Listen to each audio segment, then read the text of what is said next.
प्रदेश हमारा का वक्त हुआ है। नमस्कार, आपके साथ मैं रविंद्र सिंह और शुरुआत अलवर से आ रही बड़ी खबर से करेंगे। दरअसल अलवर में मंदिर पर यूआईटी की कार्रवाई देखने को मिली है, जहां तिलक मार्केट में भैरू बाबा मंदिर पर बुलडोजर चला है, खंडित हुई है। इस दौरान भैरू बाबा की मूर्ति और रात के अंधेरे में यूआईटी ने यह कार्रवाई की है।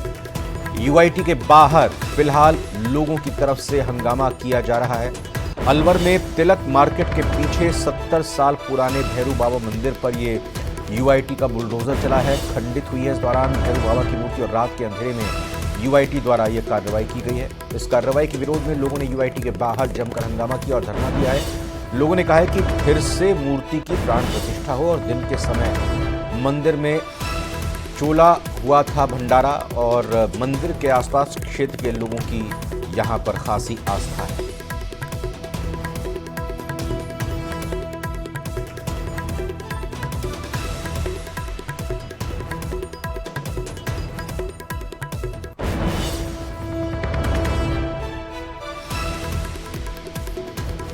अलवर से आ रही ये बड़ी खबर आपको बता रहे हैं, जहां पर मंदिर पर यूआईटी की कार्रवाई देखने को मिली है। तिलक मार्केट में भैरू बाबा मंदिर पर बुलडोजर चला है।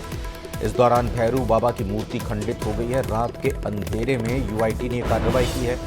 यूआईटी के बाहर लोगों ने जबरदस्त हंगामा भी किया है। अलवर में तिलक मार्केट के पीछे 70 साल पुराने भैरू बाबा मंदिर पर यूआईटी का बुलडोजर चला है।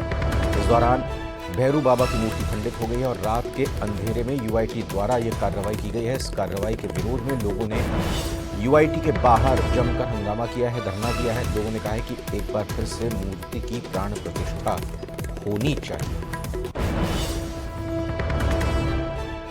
शहर में जिस प्रकार से सोच रहे थे कि राजस्थान में स्वराज आएगा, परंतु अलवर शहर में आज 70-75 साल पुराना मंदिर तिलक मार्केट के पीछे बग्गी खाने में तोड़ दिया गया है। और उस मंदिर को यूआईटी द्वारा जिस प्रकार से तोड़ा गया है, जेसीबी को रात में जेसीबी की लाइट बंद करके बस्ती वालों को धमका करके, पुलिस प्रशासन के लोग भी वहां मौके पर मौजूद थे, सबने मिलकर के उस मंदिर को तोड़ दिया है। कॉलोनी के लोगों में, बस्ती के लोगों में रोष व्याप्त है। मैं ये आश्वासन देना चाहता हूँ कि जो भी अगर कुछ गलत हुआ है, कोई धार्मिक भावनाएं अगर आहत हुई हैं, तो उसकी पूरी गहनता से जांच की जाएगी। जिला कलेक्टर महोदय के निर्देशन में हमें यही निर्देश मिले हैं कि इस चीज़ को गंभीरता से लिया जाए। अलवर शहर में राजेंद्र शर्मा से बात करते हैं। राजेंद्र, अभी क्या स्थिति है वहां?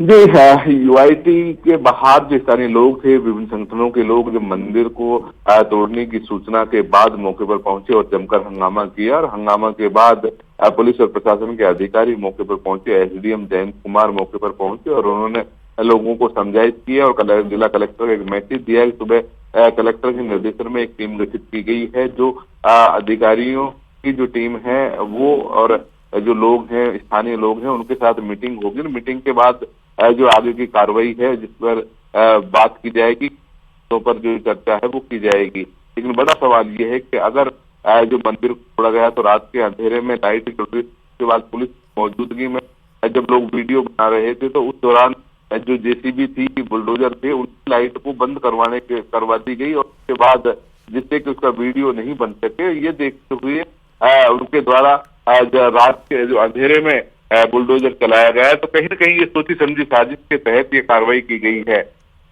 बहुत बहुत धन्यवाद फिलहाल आपका इस जानकारी के लिए, राजेंद्र शर्मा।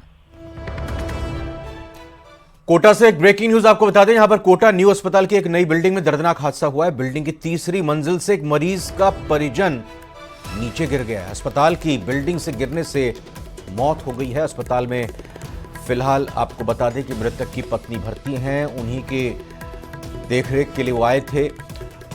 मृतक रंगलाल भील सनीचा बावड़ी का निवासी था। महावीर नगर थाना पुलिस फिलहाल मामले की जांच कर रही है।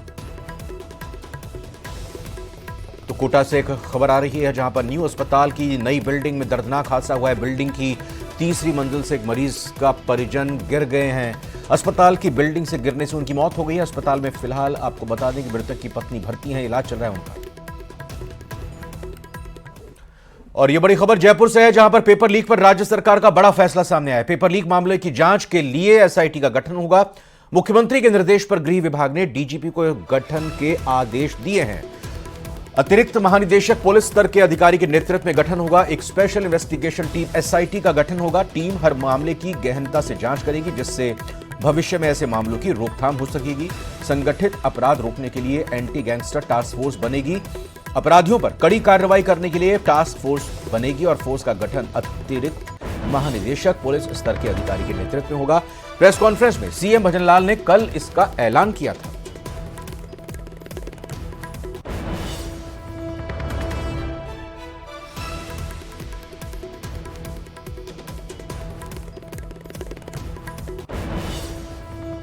के अंदर हमने राजस्थान में महिला और बाल का अत्याचार देखा है। हमारी ये सरकार किसी भी कीमत पर महिला। जयपुर से एक और बड़ी खबर, जहां 2 आरएएस अधिकारियों के तबादले किए गए, ट्रांसफर किए गए हैं। 2 आरएएस अधिकारियों के आरएएस गोपाल सिंह को डिप्टी सीएम का ओएसडी बनाया गया है। दिया कुमारी के ओएसडी बने हैं गोपाल सिंह शेखावत। जलदाय विभाग में उप शासन सचिव के पद से गोपाल सिंह का तबादला हुआ है। डिप्टी सीएम प्रेमचंद बैरवा के ओएसडी की भी नियुक्ति हो गई है। आरएएस सावन कुमार चायल को प्रेमचंद बैरवा का ओएसडी बनाया गया है। तो ये बड़ी जानकारी निकल कर आ रही है प्रशासनिक महकमे से। जयपुर से ये बड़ी खबर, जहां 2 आरएएस अधिकारियों के तबादले हुए हैं। आरएएस गोपाल सिंह को डिप्टी सीएम का ओएसडी बनाया गया है। दिया कुमारी के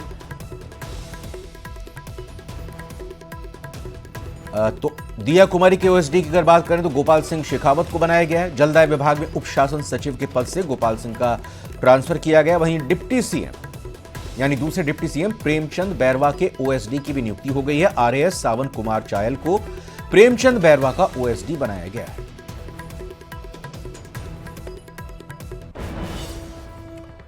और बड़ी खबर यह भी है कि अगले हफ्ते तक मंत्रिमंडल का गठन हो सकता है। दरअसल मुख्यमंत्री भजनलाल शर्मा रविवार दोपहर 1 बजे स्पेशल प्लेन से दिल्ली जाएंगे। शपथ के बाद सीएम का यह पहला दिल्ली दौरा है। मंत्रिमंडल गठन को लेकर वो शीर्ष नेताओं से चर्चा कर सकते हैं। दिल्ली जाने से एक दिन पहले शनिवार शाम मुख्यमंत्री भजनलाल शर्मा राज्यपाल कलराज मिश्र से मिलने राजभवन पहुंचे।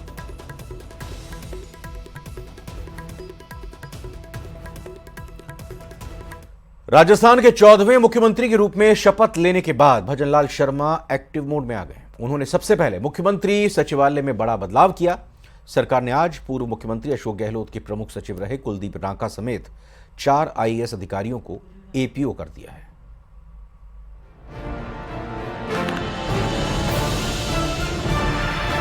राजस्थान के सीएम भजनलाल शर्मा ताबड़तोड़ बड़े एक्शन ले रहे हैं। शुक्रवार को ही भजनलाल शर्मा ने पदभार ग्रहण किया था और शनिवार को पिछली सरकार में सीएमओ के अफसर एपीओ किए गए हैं, जिनमें आईएएस कुलदीप रांका का नाम शामिल है। कुलदीप पिछली सरकार में सीएम रहे अशोक गहलोत के प्रमुख सचिव थे। वहीं इसके अलावा सीएम सचिव गौरव गोयल और आरती डोगरा को भी एपीओ किया गया। पिछली सरकार में विशिष्ट सचिव रहे राजन विशाल को भी एपीओ किया गया। ऐसे में पिछली सरकार में सीएमओ रहे 4 अफसरों का एपीओ किया गया है। साथ ही पुराने अफसरों को एपीओ करने के कार्मिक विभाग ने भी आदेश जारी कर दिए। आरएएस योगेश कुमार श्रीवास्तव को मुख्यमंत्री भजनलाल शर्मा का ओएसडी नियुक्त किया गया। राजस्थान में आयकर विभाग की 5 दिनों से जारी छापेमारी पूरी हो गई है। इनकम टैक्स डिपार्टमेंट ने 3 ग्रुप संचालकों पर कार्रवाई की। छापों में बहुत बड़े खुलासे हुए हैं। आयकर विभाग ने पाली के गूगड़ ग्रुप से जुड़े ठिकानों पर 226 करोड़ के कारोबारी दस्तावेज जब्त किए हैं। साथ ही जोधपुर के उमा पॉलीमर्स ग्रुप के ठिकानों से 8 करोड़ रुपए की ज्वेलरी मिली है। उमा पॉलीमर्स के ठिकानों से 50 करोड़ रुपए से ज्यादा के संदिग्ध कारोबारी दस्तावेज भी जब्त किए गए हैं। बताया जा रहा है कि ग्रुप संचालकों द्वारा ब्लैक मनी को मोटे ब्याज पर देने का बड़ा कारोबार किया जाता है। साथ ही ब्लैक मनी जनरेट करने के लिए स्टॉक की खरीदी और बिक्री के रिकॉर्ड में भी हेराफेरी मिली है। इसके अलावा दस्तावेजों में वास्तविक खर्चों से ज्यादा खर्च दिखाए गए थे। वहीं प्रेम केबल्स, पीजी फॉइल्स के संचालक अभय शाह और पंकज शाह के ठिकानों से 25 करोड़ रुपए की ज्वेलरी पकड़ी है। वहीं पिपलिया कलां स्थित कारखानों, गोदामों और घर से 13 लाख की विदेशी मुद्रा मिली है। साथ ही बड़े पैमाने पर टैक्स चोरी संबंधी दस्तावेज भी जब्त किए गए हैं।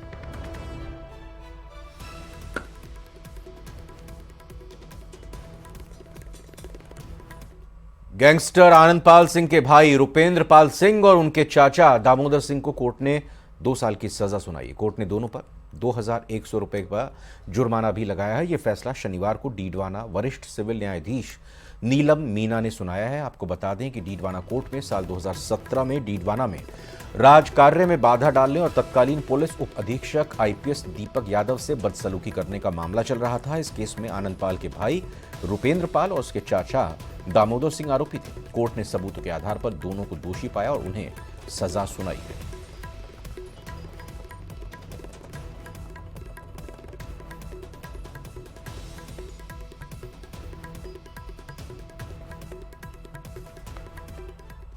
संसद कांड में राजस्थान कनेक्शन सामने आया है। पुलिस ने मामले में नागौर के महेश कुमावत को गिरफ्तार किया। महेश को लेकर पुलिस ने कई खुलासे किए हैं। इस रिपोर्ट में देखते हैं।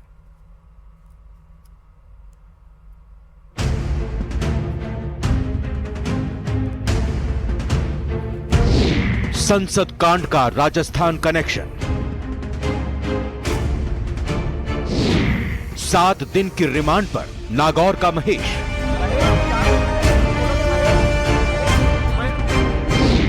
हर मीटिंग में मौजूद रहता था महेश। संसद की सुरक्षा में सेंध लगाने के मामले में छठे आरोपी महेश कुमावत को दिल्ली पुलिस ने शनिवार को गिरफ्तार कर लिया। अधिकारियों ने बताया कि वो भी पूरी साजिश का हिस्सा था। घंटों चली पूछताछ के बाद महेश की गिरफ्तारी की गई। आरोपी राजस्थान के नागौर जिले का रहने वाला है और वो भी 13 दिसंबर को घटना वाले दिन दिल्ली आया था। साल 2001 में संसद पर आतंकवादी हमले की बरसी पर बुधवार को एक बड़ी सुरक्षा चूक का मामला सामने आया था, जब 2 व्यक्ति शून्यकाल के दौरान दर्शक दीर्घा से लोकसभा के अंदर कूद गए और केन से पीले रंग का धुआं छोड़ा। घटना के तत्काल बाद दोनों को पकड़ लिया गया था। लगभग उसी समय संसद भवन के बाहर अमोल शिंदे और नीलम देवी ने केन से लाल और पीले रंग का धुआं फैलाते हुए तानाशाही नहीं चलेगी जैसे नारे लगाए। पुलिस ने चारों के खिलाफ मामला दर्ज किया है। राजस्थान में महेश के ठिकाने पर ही मुख्य साजिशकर्ता ललित झा घटना के बाद दिल्ली से भाग गया था। महेश और ललित पर सभी मोबाइल नष्ट करने का आरोप है। पुलिस ने आरोपी महेश को कोर्ट में पेश किया, जहां से उसे 7 दिन के पुलिस रिमांड पर भेज दिया गया है। कोर्ट में दिल्ली पुलिस ने कहा कि 2 साल से इस पूरे मामले में साजिश चल रही थी और जितनी भी मीटिंग इस मामले को लेकर हुई, उन मामलों में आरोपी महेश शामिल रहता था। दिल्ली पुलिस के मुताबिक आरोपी महेश सभी आरोपियों से 2 साल से जुड़ा हुआ था। पुलिस ने कहा कि आरोपी महेश ने ललित के साथ मिलकर मोबाइल नष्ट किए। उन तमाम जगहों पर इनको लेकर जाना है और इस पूरी साजिश का पता लगाना है। फिलहाल संसद सुरक्षा चूक केस में एक के बाद एक गिरफ्तारियां हो रही हैं। अब देखना होगा कि पूछताछ में आरोपियों से और क्या खुलासे होते हैं। Bureau report, news 18 Rajasthan. Rajasthan में विकसित भारत संकल्प यात्रा का आगाज हो गया है। मोदी का जन जन तक लाभ पहुंचाने का संकल्प लेकर यह यात्रा निकलेगी और लोगों को केंद्र सरकार की योजनाओं से जोड़ेगी। 300 इलेक्ट्रिक वाहन हर गांव तक पहुंचेंगे। संकल्प यात्रा के शुभारंभ में पीएम मोदी वर्चुअली रूप से जुड़े और साथ ही सीएम भजनलाल शर्मा जयपुर से कार्यक्रम में शामिल हुए। क्या है ये पीएम की संकल्प यात्रा और कैसे होगा लोगों को इसका फायदा, इस रिपोर्ट में देखते हैं। विकसित भारत, ये सपना पीएम मोदी ने आज से लगभग 9 साल पहले देखा था। अब इस सपने को साकार करने में राजस्थान सरकार भी जुट गई। इसी के तहत विकसित भारत अभियान संकल्प यात्रा का पीएम मोदी ने आगाज कर दिया। महारानी कॉलेज में राज्य स्तरीय कार्यक्रम भी किया गया। इस कार्यक्रम में सीएम भजनलाल शर्मा, दोनों डिप्टी सीएम दिया कुमारी, प्रेमचंद्र बैरवा सहित बीजेपी के वरिष्ठ पदाधिकारी मौजूद रहे। हालांकि पीएम मोदी वर्चुअली इस कार्यक्रम में शामिल हुए। 17,000 करोड़ रुपया गरीब के घर पहुंच चुका है। भारत सरकार की इन योजनाओं का लाभ लोगों को मिल रहा है। मेरा सभी साथियों से आग्रह है कि सरकार की इन पेंशन और बीमा योजनाओं से जुड़कर अपना सुरक्षा कवच जरूर मजबूत करें। वहीं बीजेपी की इस संकल्प यात्रा को सफल बनाने का वादा पीएम से राजस्थान के मुख्यमंत्री भजनलाल शर्मा ने किया और साथ ही कहा कि केंद्र की सभी योजनाएं जन जन तक पहुंचेगी। मैं सभी प्रदेश की देशवासियों से विकसित भारत संकल्प यात्रा उत्थान और उन्नति के इस रथ को हर व्यक्ति की भागीदारी के साथ अपनी मंजिल पर पहुंचाने की अब न पहल है। इस यात्रा के लिए भारत सरकार की ओर से 280 सुसज्जित रथ भिजवाए गए हैं, जो 17 दिसंबर 2023 से 26 जनवरी 2024 तक प्रदेश की सभी ग्राम पंचायत और शहरी निकायों तक ये पहुंचेंगे। बीजेपी के तमाम कार्यकर्ताओं की जुबान पर मोदी की गारंटी मतलब हर काम का पूरा होना है, जिसको सफल बनाने की जिम्मेदारी बीजेपी के तमाम नेताओं को दी गई। अब हम आपको ये भी बता देते हैं कि वो कौन कौन सी योजनाएं हैं जो जन जन तक पहुंचाने का लक्ष्य रखा गया है। केंद्र सरकार की योजनाओं के तहत पात्र लाभार्थियों को पक्का मकान, नल जल कनेक्शन, शौचालय, निःशुल्क इलाज, निःशुल्क राशन, गैस कनेक्शन, बिजली कनेक्शन, बैंक खाता खुलवाने, पीएम किसान सम्मान निधि, पीएम फसल बीमा योजना, पीएम स्वनिधि योजना और प्रधानमंत्री स्वामित्व संपत्ति कार्ड के तहत मिलने वाले लाभ जल्द से जल्द पहुंचाने का प्रयास किया जाए। इन सब योजनाओं का लाभ आम जनता तक पहुंचे, इसके लिए केंद्र के साथ ही राज्य सरकार भी एक्टिव है, क्योंकि इस बार पीएम मोदी का लक्ष्य हर गरीब तक सुविधाएं पहुंचाने का है। Bureau report, news 18 Rajasthan. Jaipur के हवा महल से बीजेपी विधायक बाल मुकुंदाचार्य ने संगठित अपराध को खत्म करने के लिए एंटी गैंगस्टर्स टास्क फोर्स के गठन की सीएम की घोषणा का स्वागत किया है। बाल मुकुंदाचार्य ने कहा कि कांग्रेस के राज में अपराधियों और सरकार के बीच साठगांठ थी, जिसका खामियाजा प्रदेश की जनता भुगतती थी। साहब जो प्रारंभ किए हैं श्री गणेश किए हैं, काबिल तारीफ है। हमारा तो ये प्रमुख मुद्दा था, यहाँ लॉ एंड ऑर्डर जीरो था, और जिस प्रकार से यहाँ समस्याएं राजस्थान में गैंग और ये माने कि तमंचेधारियों का यहाँ सरकार के साथ मिली जुला काम चल रहा था, जिससे भय बना हुआ था। तो ये हम लोगों की प्रायोरिटी थी कि यहाँ भय मुक्त होना चाहिए, माताओं को सुरक्षा मिलनी चाहिए। पूरे प्रदेश में इस प्रकार के जो गतिविधियाँ करने वाले लोग हैं, भू माफिया माने आप, स्मगलर माने और चैन तोड़ने वाले माने, और यहाँ पर नशे के कारोबार करने वाले जितने भी अवैध काम है, सब पर लगाम कसना ही था। और वहीं डिप्टी सीएम बैरवा ने कांग्रेस पर बड़ा हमला बोला है। उन्होंने कहा है बेरोजगारी और भ्रष्टाचार के मुद्दे पर और तीखे वार किए हैं। वो कहते हैं कि कांग्रेस ने 5 साल कुर्सी का खेल खेला, कांग्रेस ने अपने विधायकों को भ्रष्टाचार की खुली छूट दे दी। साथ ही उन्होंने ये भी कहा कि कांग्रेस ने केंद्र सरकार की योजनाओं को रोका और अब हम उन योजनाओं को अंतिम व्यक्ति तक पहुंचाने का काम करेंगे।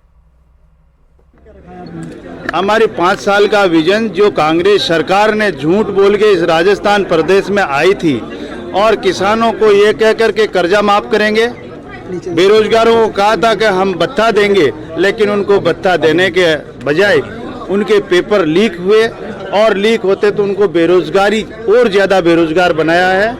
और इन्होंने 5 साल केवल और केवल कुर्सी का खेल खेला है, जंगल राज मचाया है। इनके जो एमएलएज थे उनको केवल भ्रष्टाचार की पूरी छूट दी है, भ्रष्टाचार में डूबे रहे हैं, और लास्ट में जाकर 1.5 महीने पहले इन्होंने रेवड़ियाँ बांटने शुरू की थी। लेकिन अब वो राजस्थान की जनता उस समय समझ चुकी थी कि इन्होंने 5 साल हमारे को ठगा है, और ये सोचकर उनको अब बाहर का रास्ता दिखा दी है। 1971 के युद्ध में पाकिस्तान पर भारतीय सशस्त्र बलों की जीत के उपलक्ष्य में दक्षिण पश्चिमी कमान ने सभी सैन्य स्टेशन पर विजय दिवस मनाया। इस अवसर पर लेफ्टिनेंट जनरल अति विशिष्ट सेवा medal army commander Saptashakti command ने जयपुर के प्रेरणा स्थल पर पुष्पांजलि अर्पित की और शहीदों को श्रद्धांजलि दी। लेफ्टिनेंट जनरल सगत सिंह पद्म भूषण परम विशिष्ट सेवा मेडल के जीवन चरित्र पर सप्तशक्ति कमांड ने मेजर चंद्रकांत सिंह वीर चक्र द्वारा लिखी गई किताब सगत का विमोचन किया। यह किताब लेफ्टिनेंट जनरल सगत सिंह और 1971 के युद्ध में भारत की जीत में उनके वीरतापूर्ण योगदान के प्रति एक श्रद्धांजलि है। जो इतिहास सिखाया गया, ये अंग्रेजों की दृष्टि से सिखाया गया। एक शुरू में जैसे कहा था कि मैंने ये किताब एक हिंदुस्तान अपने सब देशवासियों को डेडिकेट करी है। हमारे देशवासी, आप और हम, कोई विदेशियों से कम नहीं है, हम उनसे 2 कदम आगे हैं हर एक वस्तु में। और सबसे बड़ी चीज जो मैं कहना चाहता हूं, मैं गौरव से कहता हूं कि पूरा बांग्लादेश के अंदर हमारी फौज थी, एक केस रेप का या मोलेस्टेशन का नहीं था। ये केवल अपने सिपाहियों के ऊपर डिफ्लेक्ट नहीं करता, पूरे देशवासियों के ऊपर। वहीं 1971 के विजय दिवस के उपलक्ष्य में दक्षिण पश्चिमी कमान ने सैन्य स्टेशनों पर विजय दिवस मनाया और इस मौके पर वीर चक्र से सम्मानित मेजर चंद्रकांत सिंह से न्यूज 18 संवाददाता महिमा जैन ने बात की।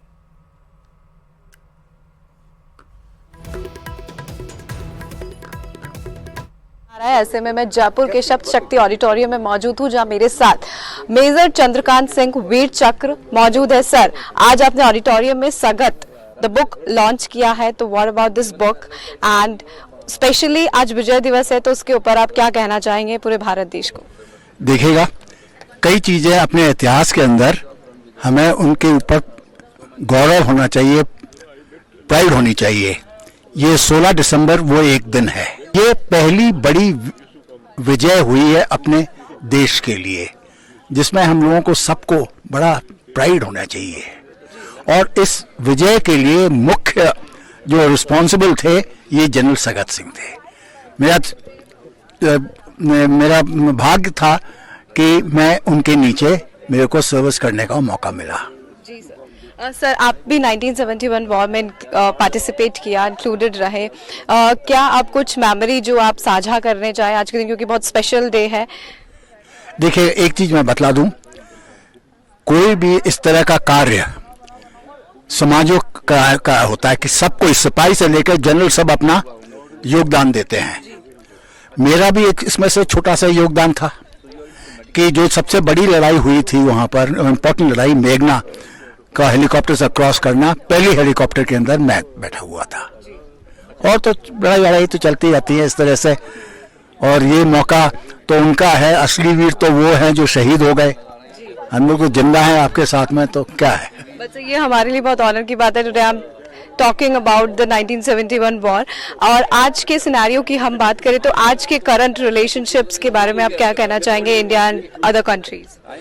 देखिए, किसी भी, चाहे दूसरा देश हो या अपना खुद का पड़ोसी हो, रिश्ते होते बनते हैं बराबरी के। ठीक है, एक अमीर गरीब से नहीं रिश्ता बनाता, गरीब गरीब से बनाता है, अमीर अमीर। आज हमारी आर्थिक स्थिति इतनी अच्छी हो गई है कि हम अमेरिका और ये वेस्टर्न कंट्रीज है, उनसे हम बराबरी से बराबर काम कर सकते हैं। और इसी के साथ प्रदेश हमारा के बुलेटिन में अभी इतना ही। आप बने रहिए न्यूज 18 राजस्थान के साथ।